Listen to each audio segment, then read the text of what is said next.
Hello, my name is Alexander, and here is how to change your life in 2024 in 3 steps.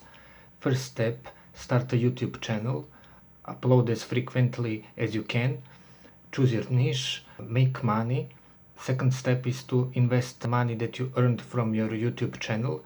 You can put it into the savings account, and you should take at the end of each year your appreciation. If I put dinners into my bank account, I might get 6% rate of the savings at the end of each year. I need to also state that I live below my means, so you should definitely save and invest your money while you're growing your YouTube channel. Third step is to enjoy your life.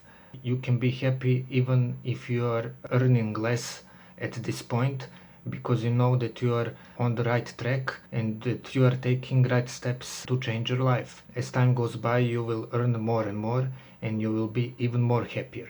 Even if you don't make 100k next year of your YouTube channel, you're still taking progressive steps to better your situation.